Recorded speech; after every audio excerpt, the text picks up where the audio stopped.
semuanya, perkenalkan namaku Syifa Munami Adawiyah. Hari ini aku akan menjelaskan bagaimana caranya membuat riset kualitatif dan juga membuat outcome dari riset tersebut yang pastinya akan bermanfaat bagi perusahaan. Jadi buat teman-teman semua yang kali ini masih merasa bingung gimana caranya membuat riset kualitatif dan juga membuat luaran, jangan lupa untuk disimak informasi dari video ini. Selamat menyaksikan. Agar teman-teman lebih mudah dalam memahami penjelasan kali ini, teman-teman bisa simak informasi yang terdapat di slide ya. Di sini teman-teman sudah bisa melihat judul dari penelitian yang dilakukan. Sebenarnya untuk judul itu tidak harus dipersiapkan dari awal. Hal yang harus dipersiapkan dari awal adalah ide ataupun topik penelitian. Hal ini seringkali sangat membingungkan bagi peneliti. Nah, aku sendiri punya 3 cara agar teman-teman bisa tahu ide apa yang baik dan apa yang kalian bisa lakukan untuk diteliti di kemudian hari. Yang pertama adalah teman-teman cari tahu informasi di internet ataupun di sekeliling kalian mengenai apa yang isu-isu terpenting ataupun isu-isu yang sedang trending sekarang. Contohnya adalah situasi pandemi di seluruh dunia mungkin saja berdampak buruk ataupun berdampak baik terhadap industri. Teman-teman bisa cari tahu informasi ini dan nantinya luarannya akan sangat bermanfaat bagi industri untuk mempertahankan ataupun bahkan meningkatkan benefit yang mereka miliki. Yang kedua adalah teman-teman bisa cari referensi ataupun informasi-informasi dari teman, dari dosen, ataupun dari praktisi yang memang memahami tentang ilmu pemasaran. Yang ketiga adalah cari ide ataupun topik sesuai dengan apa yang kalian minati. Metode ini juga aku lakukan untuk melakukan qualitative research ini loh. Nah, untuk cara yang ketiga ini, teman-teman contohnya menyukai olahraga atau khususnya teman-teman menyukai sepak bola. Nah, teman-teman bisa cari ide atau untuk penelitian mengenai apa dampak sepak bola terhadap peningkatan penjualan ataupun hal yang lainnya. Jadi, intinya teman-teman bisa memilih metode apapun. Yang penting teman-teman menyukai metode tersebut. Seperti yang teman-teman bisa lihat di layar, dari judul penelitian ini ada 3 hal yang bisa di-highlight. Yang pertama adalah body image, yang kedua adalah non-ideal customers, dan yang ketiga adalah fashion advertising. Aku sangat concern akhir-akhir ini terhadap 3 hal tersebut, karena aku merasa ada hal yang bisa kita teliti dan juga bermanfaat untuk pemasaran mengenai bagaimana sih dampak dari citra tubuh yang ada di iklan fashion terhadap persepsi dari orang-orang ataupun customers yang bertubuh besar, atau di sini diungkapkan sebagai non-ideal customers. Nah, di dalam sebuah penelitian ada beberapa hal yang penting untuk dilakukan loh, karena ini juga merupakan suatu kerangka di mana teman-teman bisa mengacu untuk membuat penelitian itu dari awal sampai akhir. Untuk latar belakang sendiri, di sini aku berusaha untuk memfokuskan bahasan mengenai body image dan juga fashion advertising. Seperti yang kita ketahui, kebanyakan iklan-iklan tentang fashion atau tentang pakaian itu menggambarkan tubuh yang ideal. Nah, seringkali masyarakat mempersepsikan bahwa tubuh ideal itu tubuh yang kurus, karena tubuh yang kurus jauh lebih menarik daripada tubuh jenis yang lainnya. Nah, di sini pemasar menganggap bahwa untuk menunjukkan tubuh yang kurus di iklan itu bisa menghasilkan persepsi yang positif di antara customer. Padahal, menurut riset yang dilakukan pada tahun 2017, kebanyakan dari customer, terutama perempuan, membandingkan tubuh mereka sendiri dengan tubuh yang ada di iklan. Nah, setelah mereka membandingkan tubuh mereka dengan tubuh yang ada di iklan, kebanyakan dari perempuan sendiri ini merasa bahwa mereka tidak diuntungkan atau tidak terwakilkan dalam bentuk tubuh yang ada di iklan. Kemudian mereka merasa bahwa mereka tidak puas menonton iklan tersebut. Berarti di sini ada gap ataupun ada celah di antara pemahaman dari pemasar kemudian juga persepsi dari customer. Nah, hal ini yang harus ada di dalam penelitian teman-teman ya. Jadi, di dalam penelitian, khususnya di dalam latar belakang, ada beberapa hal yang teman-teman harus garis bawahi ya. Yang pertama adalah informasi penting atau pernyataan seberapa pentingnya topik tersebut harus diteliti. Dan yang kedua adalah adanya gap ataupun adanya celah di antara penelitian sebelumnya dan penelitian yang akan teman-teman lakukan. sehingga teman-teman bisa menunjukkan kontribusi yang teman-teman bisa sampaikan kepada pengetahuan khususnya di dalam marketing ke depannya. Nah, sekarang kita lanjut pembahasannya untuk research question. Research question ini termasuk hal yang penting juga bagi teman-teman untuk melakukan riset loh, karena dengan research question, teman-teman juga bisa menentukan tujuan dari penelitian yang ingin dilakukan. Untuk riset kualitatif, tujuan ataupun pertanyaannya sendiri tidak bisa dikuantifikasi atau tidak bisa diukur melalui angka. Nah, untuk teman-teman sendiri, apabila teman-teman sudah bisa merumuskan masalah, maka rumusan masalah ini yang akan menjadi acuan di penelitian kalian. Jadi, untuk tujuannya, kemudian juga untuk pembahasannya juga harus berkaitan dengan tujuan ataupun research question yang telah diformulasikan sebelumnya. Kemudian, untuk studi literatur, ini di sini teman-teman harus rajin membaca ya, karena teman-teman harus mengetahui penelitian-penelitian sebelumnya yang memang berkaitan mengenai riset yang teman-teman lakukan. Teman-teman bisa dapatkan melalui Google Scholar, melalui buku, ataupun sumber lainnya. Namun, teman-teman harus pastikan bahwa informasi yang teman-teman dapatkan adalah informasi yang kredibel dan trusted ya. Untuk di sini, teman-teman bisa lihat contohnya literatur review yang ada pada risetku. Ada 7 poin utama dari literatur review yang aku miliki. Teman-teman harus berhati-hati dalam mencari literatur review, karena literatur review di sini juga akan menentukan sumber-sumber informasi yang teman-teman bisa dapatkan untuk penelitian. Contohnya, apabila literatur review atau ternyata penelitiannya tidak sesuai dengan penelitian yang teman-teman lakukan, teman-teman bisa saja mendapatkan informasi yang keliru. Nah, selanjutnya mengenai metode riset yang teman-teman harus teliti di penelitian kalian. Untuk penjelasannya bisa dilihat di sini ya. Untuk yang pertama, menjadi poin bahasan di metodologi adalah pendekatan atau jenis pendekatan yang akan teman-teman lakukan. Ada 2 jenis pendekatan yang biasanya dilakukan di riset pemasaran, yaitu kuantitatif dan juga kualitatif. Teman-teman harus bisa jelaskan mengapa, misalkan metode kualitatif adalah metode terbaik yang bisa teman-teman terapkan di riset teman-teman. Yang kedua adalah research object. Teman-teman harus tahu siapa sih yang kira-kira cocok menjadi partisipan ataupun menjadi responden dari riset. Kemudian yang ketiga adalah sampling method. Teman-teman harus tahu nih bagaimana sampel teman-teman harus diperoleh, kemudian juga bagaimana cara ataupun metode untuk mendapatkan sampel tersebut. Kemudian yang keempat adalah sumber-sumber ataupun data dari riset yang akan dilakukan. Misalkan, apakah sumbernya tersebut berasal dari transkrip ataupun berasal dari kuesioner, itu tergantung dengan pendekatan yang teman-teman lakukan. Nah, untuk yang terakhir adalah teman-teman harus juga mengecek validitas dari riset yang dilakukan. Untuk riset kualitatif sebenarnya ada banyak metode yang bisa teman-teman cari untuk menguji validitas. Nah, di sini kebetulan aku menggunakan 2 metode. Yang pertama adalah triangulasi dan yang kedua adalah member checking. Untuk triangulasi sendiri ada berbagai macam jenisnya, ada triangulasi data, triangulasi sumber, dan lain sebagainya. Nah, untuk member checking di sini teman-teman bisa mengembalikan transkrip-transkrip interview yang teman-teman telah tulis kepada responden ataupun partisipan. Gunanya adalah agar partisipan dari riset kamu mengetahui apakah interview ataupun transkrip interview yang telah dibuat sesuai dengan pernyataan yang telah mereka berikan sebelumnya ataupun tidak. Nah, di metode riset sendiri, teman-teman juga harus tahu dan juga harus memberikan penjelasan mengenai alur riset yang teman-teman lakukan. Contohnya di sini, teman-teman juga bisa lihat ada beberapa alur dari atas ke bawah. Teman-teman juga harus tahu bagaimana caranya teman-teman bisa memperoleh hasil dari riset.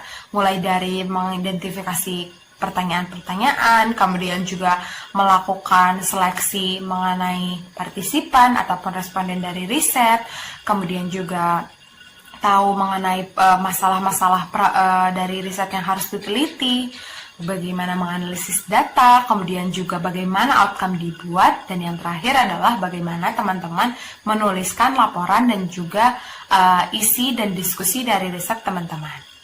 Nah, poin selanjutnya adalah mengenai partisipan dari riset yang teman-teman lakukan.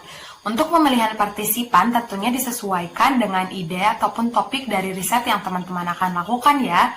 Tapi teman-teman juga harus lebih bijak dalam menentukan responden ataupun partisipan dari riset. Karena apabila teman-teman salah menargetkan partisipan, bisa jadi tanggapan ataupun komentar yang mereka berikan justru malah tidak sesuai dengan tujuan dari penelitian. Contohnya, untuk riset kali ini, aku memfokuskan penelitian ataupun partisipannya itu berasal dari perempuan saja.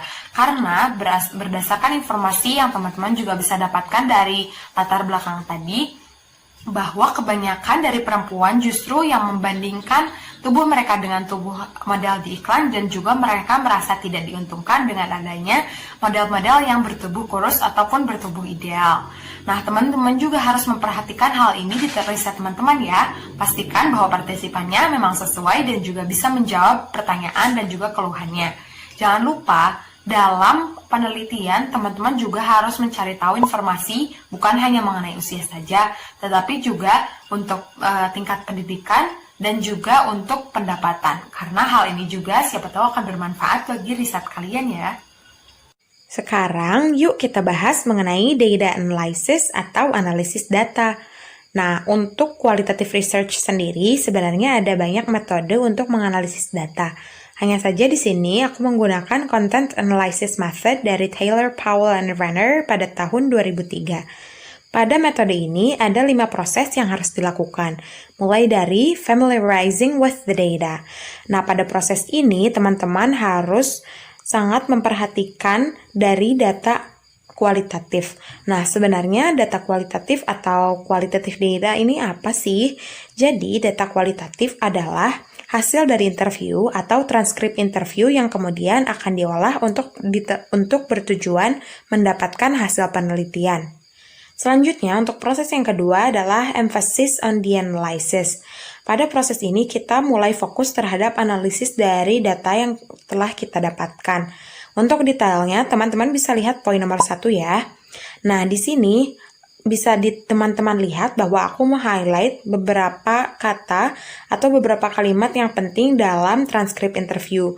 Kemudian, dari highlight tersebut aku memberikan komentar yang bertujuan untuk menyimpulkan kata-kata tersebut yang juga dapat mewakilkan ungkapan dari partisipan. Selanjutnya, untuk proses yang ketiga adalah categorizing the information.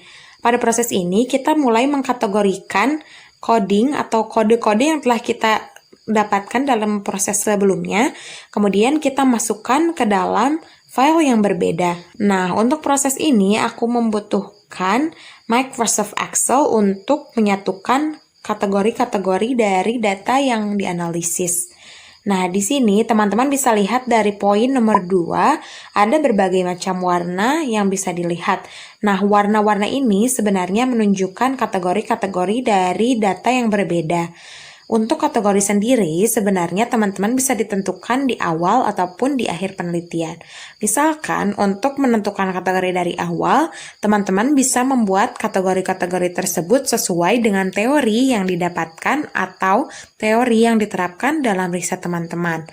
Nah, untuk kategori yang ditentukan di akhir, teman-teman bisa lihat dari hasil analisis ini, mana saja kata-kata ataupun temuan-temuan yang sangat mewakilkan ungkapan-ungkapan dari partisipan. Nah, teman-teman bisa gunakan hal tersebut untuk menjadikan kategori bagi riset kalian. Selanjutnya, untuk proses yang keempat adalah identify pattern within categories. Dari kategori-kategori yang telah ditentukan sebelumnya pada poin 2, nah kita lanjut ke poin ketiga ya. Di sini teman-teman sudah bisa mengelompokkan warna-warna yang sama ke dalam sheet yang sama juga. Contohnya di sini teman-teman bisa lihat pada poin nomor 3 ada warna biru muda dan biru tua. Nah, contoh ini adalah di mana aku menentukan tema dan juga subtema dari kategori yang telah ada pada proses sebelumnya. Tema di sini tuh didapatnya dari mana sih? Tema di sini didapatkan dari ungkapan-ungkapan paling umum yang paling sering diungkapkan oleh partisipan. Nantinya kita bisa tahu bahwa kata-kata yang paling sering diungkapkan oleh partisipan adalah kata-kata yang bisa mewakilkan kebanyakan dari partisipan. Dan dari situ kita bisa menarik kesimpulan untuk hasil dari riset kita. Nah, di sini tema-tema sendiri juga akan menentukan bagaimana hasil kita, apakah sudah menjawab tujuan ataupun pertanyaan-pertanyaan dari riset atau belum. Selanjutnya, kita ke proses yang terakhir adalah interpretation. Nah, pada proses interpretasi sendiri, kita menuangkan hasil-hasil yang telah kita lakukan pada proses ini untuk lebih jelasnya agar teman-teman, kemudian juga pembaca nantinya mudah mengerti mengenai hasil dari riset kita. Pada interpretation sendiri, kita harus benar-benar memperhatikan apakah pengungkapan ataupun kata-kata yang kita sampaikan dalam interpretasi sudah sesuai dengan apa yang diungkapkan oleh partisipan. Jangan sampai kita menginterpretasikan data hanya karena pikiran atau kesimpulan kita sendiri ya. Jadi pada proses data analysis di qualitative data, kita bisa melakukan hal ini berulang-ulang. Kalaupun misalkan ada kesalahan ataupun ada keraguan, kita bisa mulai dari awal lagi untuk memastikan bahwa hasil yang kita temukan sudah sesuai dan juga sudah memenuhi ataupun menjawab pertanyaan-pertanyaan dari riset kita. Setelah kita melakukan proses data analysis, maka kita akan tahu nih hasil dari riset kita. Di sini teman-teman bisa lihat ada themes, categories, and central core. Untuk tema sendiri berasal dari ungkapan-ungkapan yang paling sering dipaparkan oleh partisipan. Untuk categories berasal dari teori yang aku pakai pada riset ini. Sementara untuk central core berasal dari research questions ataupun research objective yang dimiliki oleh riset ini.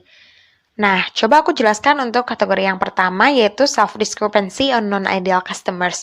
Artinya di sini non-ideal customers atau partisipan yang mempunyai badan cukup besar merasa bahwa badan yang mereka miliki itu berbeda dengan badan yang dimiliki oleh model iklan pada umumnya. Di sini dijelaskan pada tema-temanya juga.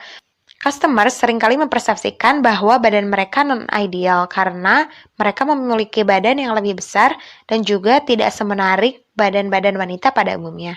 Kemudian, mereka seringkali fokus terhadap penampilan dari ideal image atau model yang mempunyai tubuh yang lebih kurus di iklan. Kemudian dari sini kita bisa melihat hubungan antara tema, kategori, dan juga central core. Jadi dibuatnya bagian ini agar kita bisa melihat alurnya dan juga agar kita bisa melihat apakah temuan yang ada di riset ini sudah bisa menjawab pertanyaan-pertanyaan riset kita yang telah dirumuskan sebelumnya. Agar lebih mudah dalam memahami pertanyaan-pertanyaan riset, di sini aku akan jelaskan keduanya ya. Pertama, untuk pertanyaan riset yang pertama adalah what is the impact of body image representation in the advertising towards non-ideal female customers? Apa sih dampak dari representasi body image dalam iklan terhadap customers yang non-ideal? Di sini, kebanyakan dari partisipan riset merasa bahwa tubuh mereka yang sebenarnya itu non-ideal atau tidak ideal berdasarkan dari evaluasi yang mereka lakukan kepada orang-orang di sekelilingnya, misalkan dengan sahabat, kerabat, ataupun dan lainnya, dan juga dibandingkan dengan tubuh-tubuh model iklan. Mereka juga merasa bahwa mereka seringkali mendapatkan negative feelings atau perasaan-perasaan yang negatif karena badan mereka yang kurang ideal, seperti ketakutan, kecemasan, ataupun ketidakpuasan karena mereka sadar bahwa badan mereka cenderung lebih berbeda dengan model-model yang lebih atraktif di iklan. Maka, setelah adanya perbedaan antara tubuh mereka yang sebenarnya dengan tubuh model di iklan, seringkali customers merasa bahwa tubuh mereka tidak memuaskan dan juga timbullah efek-efek negatif. Tapi ternyata tanggapan ini sangat berbeda dengan partisipan yang berasal dari usia lebih tua loh. Kenapa? Karena partisipan yang berasal dari usia yang lebih tua memaparkan bahwa mereka telah menerima tubuh mereka apa adanya. Nah, otomatis tanggapan ini sangat berbeda dan juga perlu dibahas tersendiri dalam slide negative case analysis nanti. Next, kita bahas mengenai pertanyaan riset yang kedua. Pertanyaannya adalah, Iklan seperti apa sih yang bisa memuaskan atau sesuai dengan persepsi non-ideal customers? Jawabannya adalah iklan fashion yang inklusif. Alasan yang pertama adalah karena iklan fashion yang inklusif dapat memberikan alternatif kepada partisipan ataupun kepada customer yang mempunyai tubuh non-ideal untuk memilih fashion item yang sesuai dengan ukuran badan mereka. Yang kedua, karena iklan fashion yang inklusif juga bisa memberikan referensi bagi partisipan ataupun bagi customer untuk melihat ataupun memilih pakaian-pakaian yang juga bisa mengcover ataupun menutupi bagian-bagian tertentu yang ada pada tubuh. Yang ketiga, iklan fashion yang inklusif juga dapat mendorong kepercayaan diri dari non-ideal customers untuk tidak malu dan berani untuk bereksperimen dalam fashion loh. Yang terakhir, tahukah kamu ternyata iklan yang inklusif juga bisa mengurangi dampak buruk dari stigma yang ada dalam masyarakat yang beranggapan bahwa hanya tubuh kuruslah yang ideal dan hanya tubuh kuruslah yang menarik. Setelah teman-teman melihat dari research question yang kedua ini, apakah teman-teman sudah bisa menyimpulkan bagaimana research question dalam suatu riset itu sangat penting dan juga bagaimana hasil dari penelitian harus bisa menjawab dari pertanyaan-pertanyaan riset yang dimiliki. Seperti yang telah dipaparkan sebelumnya dalam pembahasan research question yang pertama, ada tanggapan-tanggapan yang kontradiktif atau sangat berbeda datang dari partisipan yang berasal dari usia yang lebih tua. Nah, partisipan-partisipan tersebut berasal dari usia yang lebih tua, yaitu 40 tahun ke atas. Mereka beranggapan bahwa tubuh ideal yang ada di iklan itu dianggap menarik dan juga mereka sudah mempunyai tingkat percayaan diri yang tinggi meskipun tubuh mereka kurang ideal. Nah, hal tersebut perlu dianalisis lagi dalam negative case analysis. Jadi, perlu teman-teman ketahui bahwa negative case analysis ini adalah suatu bahasan yang bisa menunjukkan atau membuktikan kenapa ada bahasan-bahasan tertentu yang kontradiktif dari tanggapan-tanggapan pada umumnya. Nah, di sini aku berusaha untuk mencari tahu mengapa negative case analysis ini terjadi pada risetku dan kenapa partisipan yang berasal dari usia di atas 40 tahun mempunyai tanggapan yang jauh berbeda dengan partisipan yang lebih muda. Setelah dicari alasannya dan juga membaca berbagai sumber, ternyata diketahui bahwa berdasarkan riset yang dilakukan oleh Halliwell et al. Tahun 2003, ternyata wanita yang sudah memiliki usia yang lebih lanjut, ternyata mereka lebih rileks terhadap tanggapan mereka pada dirinya sendiri termasuk kepada tubuhnya. Mereka juga merasa bahwa keinginan untuk menjadi lebih atraktif itu sudah mulai menurun seiring berjalannya waktu dan juga seiring usia yang bertambah. Jadi, bisa disimpulkan bahwa mengapa orang-orang atau partisipan yang berasal dari usia yang lebih tua memiliki tingkat kepercayaan yang lebih tinggi karena mereka sudah merasa bahwa usia mereka sudah lebih lanjut dan mereka tidak menginginkan tubuh yang lebih atraktif dibandingkan dengan usia yang lebih muda. Jadi untuk bagian negative case analysis ini bisa disesuaikan dengan riset teman-teman ya. Jika memang tidak ada partisipan ataupun tidak ada ungkapan yang kontradiktif, maka negative case analysis ini tidak perlu ada dalam riset kalian.